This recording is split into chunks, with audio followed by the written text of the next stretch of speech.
चक्र। नमस्कार, बहुत स्वागत है आपका। आप देख रहे हैं चाल चक्र और मैं हूं आपके साथ शैलेंद्र पांडे। देखिए, ज्योतिष में वैसे तो हम 9 ग्रहों का अध्ययन करते हैं और हर ग्रह की अपनी खासियत होती है, अपनी भूमिका होती है और हर ग्रह हमारी जिंदगी में अलग अलग प्रभाव पैदा करता है। लेकिन ज्योतिष में सबसे जो अहम ग्रह है वो चंद्रमा है, क्योंकि चंद्रमा हमारे मन पर सबसे गहरा असर डालता है और हमारे जीवन के लिए सबसे बड़ी जो भूमिका तय करता है वो चंद्रमा ही होता है। आज हम आपको बताएंगे चंद्रमा की 3 समस्याओं के बारे में और आपको ये भी बताएंगे कि चंद्रमा की 3 समस्याएं में से अगर कोई समस्या आपकी कुंडली में है तो उसका निवारण कैसे किया जाए। चाल चक्र में आज क्या खास है, चलिए बताते हैं आपको। चाल चक्र में आज बात करेंगे चंद्रमा की 3 समस्याओं के बारे में। बात करेंगे कि चंद्रमा के जो 3 अशुभ योग हैं वो जीवन में किस तरह से मुश्किलें बढ़ाते हैं और भगवान शिव की कृपा से, भगवान शिव की पूजा से चंद्रमा की ये समस्याएं कैसे दूर की जा सकती हैं। यानी आज बात करेंगे चंद्रमा की समस्याओं के बारे में और उसके समाधान के बारे में। तो चलिए कार्यक्रम की शुरुआत करते हैं और सबसे पहले जान लेते हैं आज का पंचांग। आज तिथि है ज्येष्ठ कृष्ण पक्ष की चतुर्थी, इसके उपरांत पंचमी तिथि। नक्षत्र है पूर्वाषाढ़ा। चंद्रमा धनु राशि में संचरण कर रहे हैं। राहु काल का समय सवेरे के 7:30 से तकरीबन 9 बजे तक था, जो बीत चुका है। पूर्व दिशा की तरफ आज यात्रा करना मना है, लेकिन अगर बहुत ज़रूरी है, बहुत मजबूरी है तो जरा सी मिश्री खाकर, दर्पण में चेहरा देखकर और भगवान का स्मरण करके यात्रा करेंगे तो मुश्किल से बचे रहेंगे। सबसे पहले ये जानते हैं कि चंद्रमा का महत्व आखिर क्या है। देखिए, नवग्रह की अगर हम बात करें तो नवग्रहों में वैसे तो हर ग्रह अपने आप में अहम है, महत्वपूर्ण है, लेकिन सूर्य के बाद सबसे ज्यादा जो अहम है वो चंद्रमा है। ज्योतिष में चंद्रमा के बिना कोई गणना नहीं की जा सकती। आपकी राशि क्या है, आपकी दशा क्या चलेगी, आपका नक्षत्र क्या है, ये बिना चंद्रमा के नहीं जान सकते। चंद्रमा गुरुत्वाकर्षण शक्ति का, ग्रेविटेशनल फोर्स का मालिक है और सारी पृथ्वी के जल तत्व को नियंत्रित करता है। पृथ्वी का 2/3 हिस्सा पानी है और आप सोचिए कि पृथ्वी के 2/3 हिस्से को अगर चंद्रमा अकेले कंट्रोल करता है तो पृथ्वी पर वो कितना असर डाल सकता है। मानव का मन और भावनाएं, ये दोनों चंद्रमा का क्षेत्र हैं।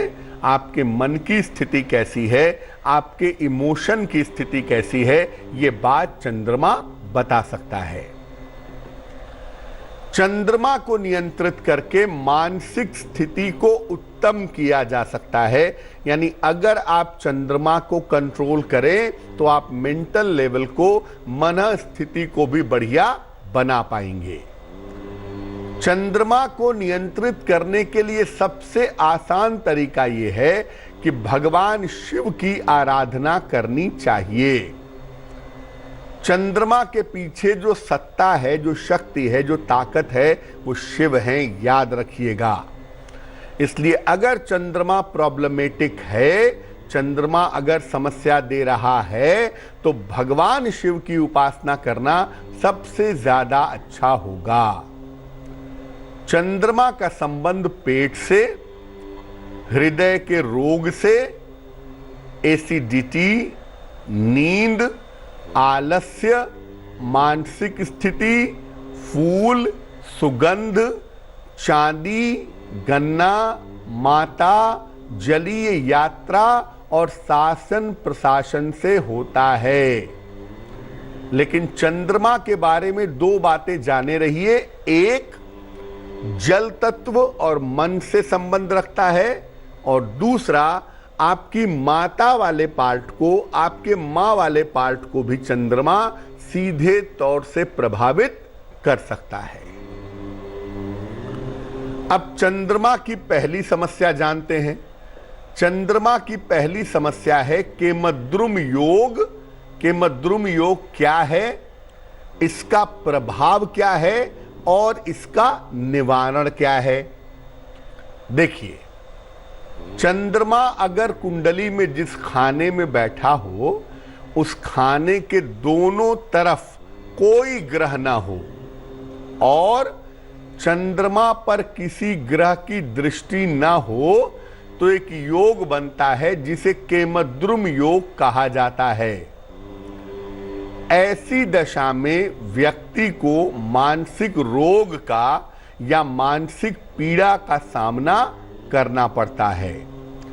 कभी कभी एपिलेप्सी जैसी समस्या भी व्यक्ति को हो जाती है।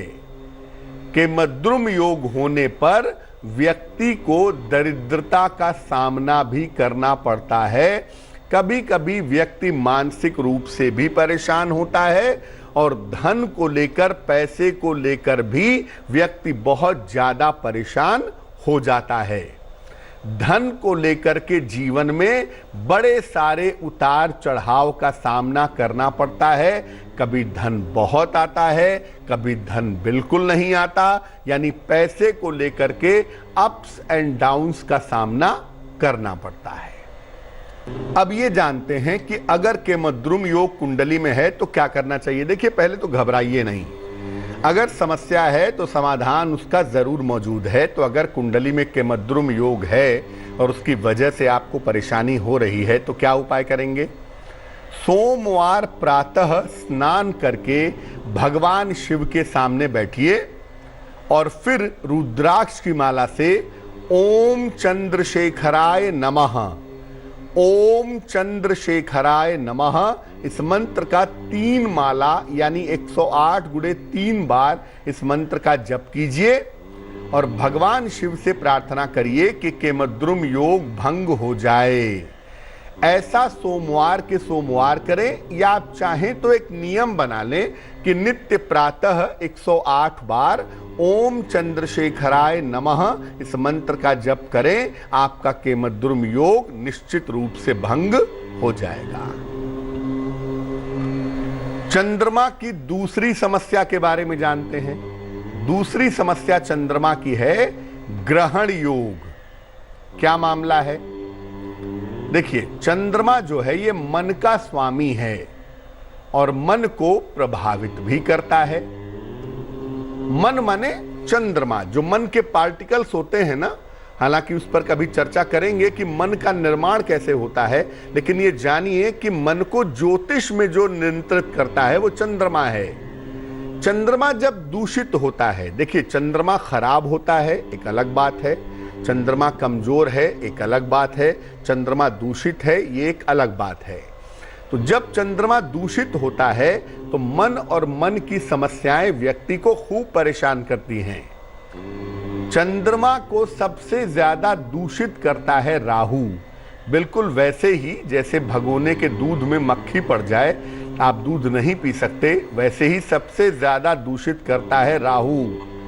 अगर राहु और चंद्रमा का योग है तो ये शुद्ध रूप से ग्रहण योग होगा।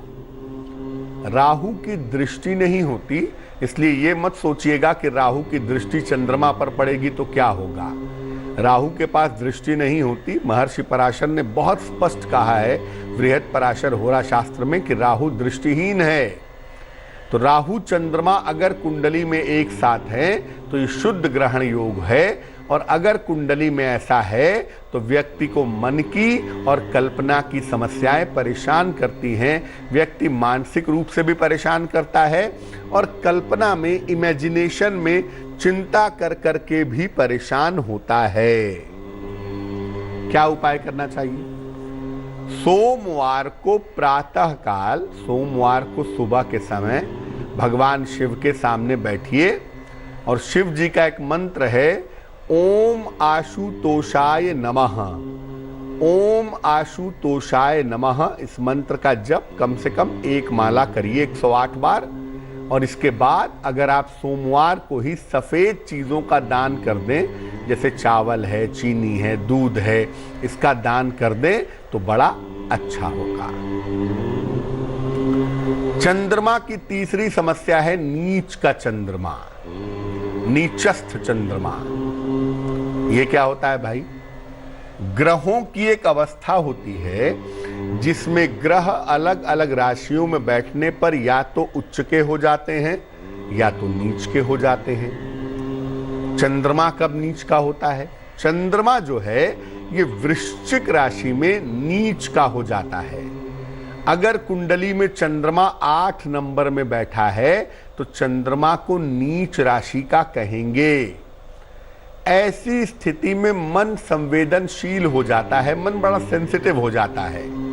और चंद्रमा अगर नीच राशि में है, पाप ग्रहों से केंद्र में बैठा हुआ है, तो मन बड़ा घटिया, बड़ा चीप हो जाता है। थोड़ा बात को समझिए। अगर चंद्रमा 8 नंबर में बैठा है, पाप ग्रहों से उसका संपर्क सामान्यता नहीं बनता, तो मन बड़ा इमोशनल, बड़ा भावुक होता है। और अगर पाप ग्रहों से केंद्र का या दृष्टि का संबंध भी इसके साथ बन गया तो मन बड़ा चीप, बड़ा निम्न कोटि का हो जाता है। इससे हार्मोन्स की और अवसाद की समस्या हो सकती है। चंद्रमा नीच का होगा तो हार्मोन्स की प्रॉब्लम या डिप्रेशन की प्रॉब्लम व्यक्ति को परेशान करेगी और जीवन में कभी न कभी गहरी भावनात्मक चोट लग जाती है। गहरे तौर से व्यक्ति को इमोशनल प्रॉब्लम, भावनात्मक समस्याएं परेशान करती हैं। ये माता के सुख में कमी भी पैदा करता है। यानी या तो आपकी माता का स्वास्थ्य अच्छा नहीं रहेगा, या आपकी माता का संबंध अच्छा नहीं रहेगा, या आपकी माता रहेंगी भी नहीं। कभी कभी ऐसा देखा गया है, हालांकि 100 में से 1% मामले में ही सही, लेकिन ऐसा देखा गया है कि ये कभी कभी व्यक्ति को प्रचंड वैराग्य की तरफ ले जाता है, कभी कभी आदमी को ज्ञान की तरफ, आध्यात्म की तरफ ले जाता है। और अगर चंद्रमा नीच का है, आप कुछ भी कर लीजिए, खा लीजिए, पी लीजिए, घूम लीजिए, फिर लीजिए, लेकिन जीवन में जो हैप्पीनेस वाला पार्ट है ना, जो सुख वाला पार्ट है, वो नहीं आता है। और अगर सुख बहुत ज़्यादा आ गया है तो तैयार हो जाइए, उसके पीछे पीछे बहुत बड़ा दुख भी आने वाला होता है। वृश्चिक राशि वालों के साथ ये बात ज़रूर होती है कि सुख और दुख लगातार उनका पीछा करते हैं और ज़्यादातर वो अपनी हरकतों की वजह से जीवन में दुखी हो जाते हैं। क्या करना चाहिए? अगर चंद्रमा नीच का है, कुंडली में 8 नंबर में बैठा है, तो क्या उपाय करना चाहिए? सोमवार को शिव जी को अपनी उम्र के बराबर सफेद फूल चढ़ाएं। सफेद फूल अगर बाजार में उपलब्ध इतने नहीं मिल पा रहे हैं, या कोई कारण है, बाजार बंद है, कोई और वजह है, तो आप कल्पना करके कि आपके हाथ में सफेद फूल है, वो भी भगवान शिव को चढ़ा सकते हैं। इसके बाद ओम नमो भगवते रुद्राय, ओम नमो भगवते रुद्राय इस मंत्र का जप करें 108 बार। और इसके बाद शांति से बैठ करके अपने पूजा के कमरे में ओम शब्द का उच्चारण करें।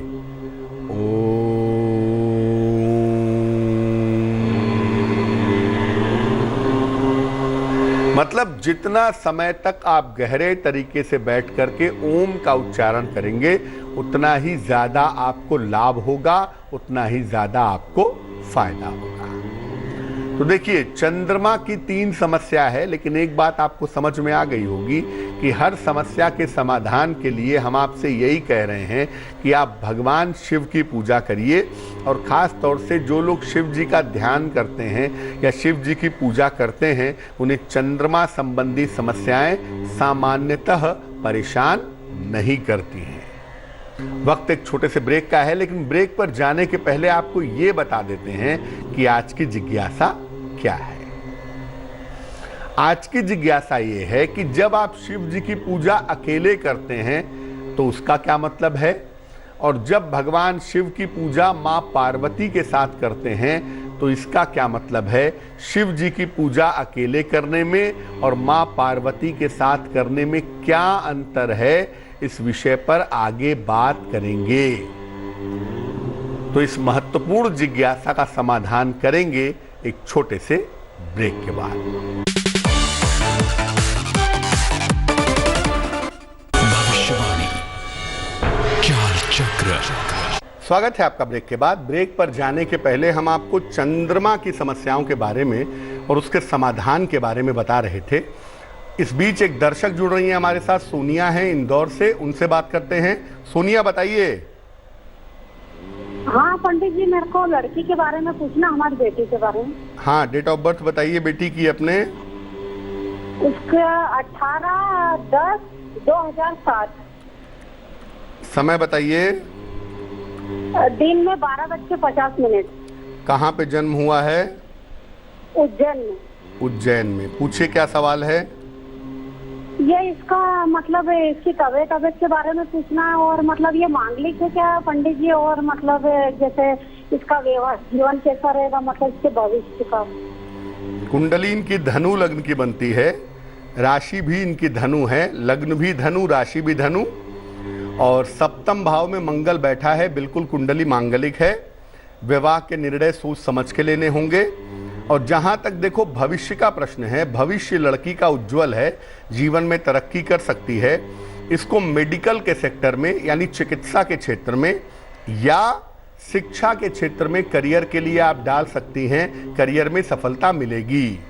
स्वास्थ्य की जहां तक बात है, पेट की समस्या और आंखों की समस्या का ध्यान रखना होगा। पेट को लेकर के और आंखों को लेकर के थोड़ी दिक्कतें इस कुंडली में दिखाई दे रही हैं। क्या करना चाहिए?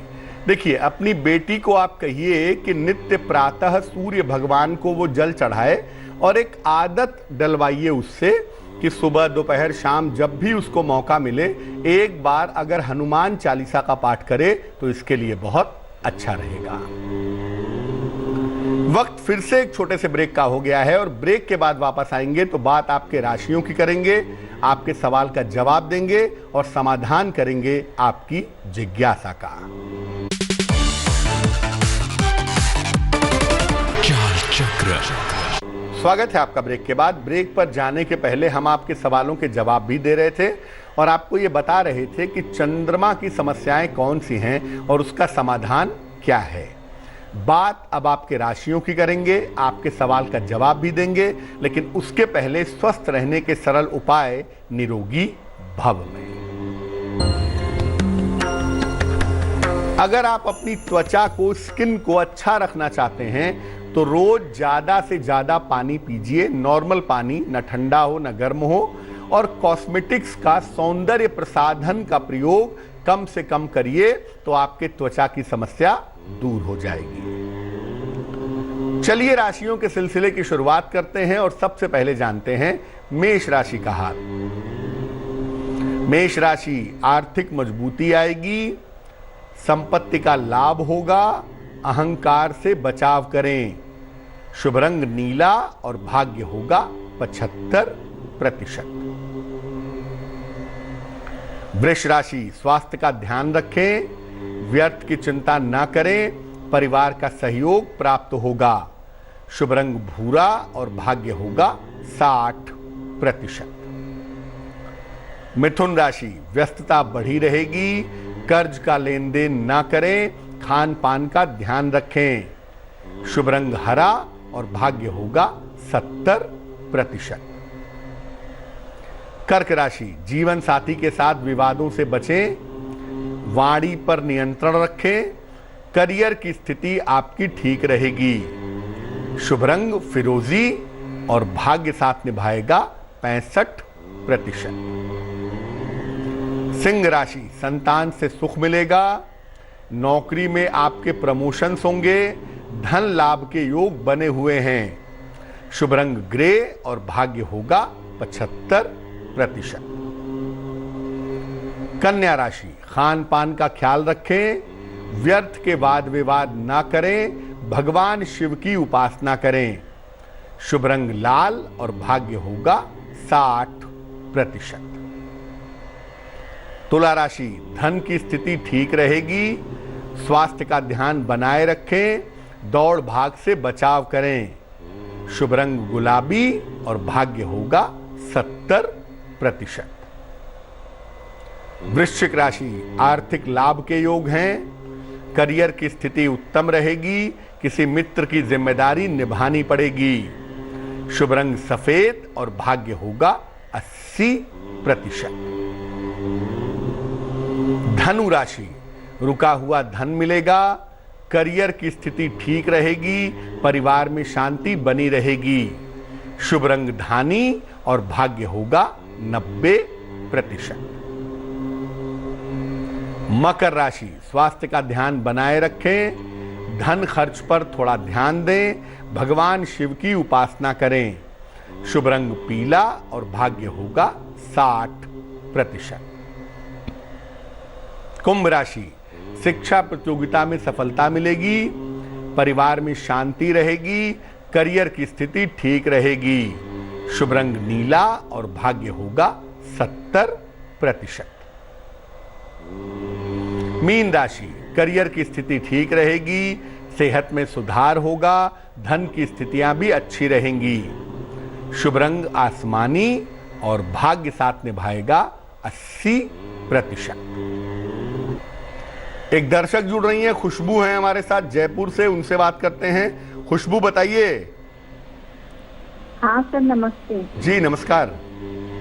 वो मुझे अपने भाई से सवाल पूछना था। किसके बारे में?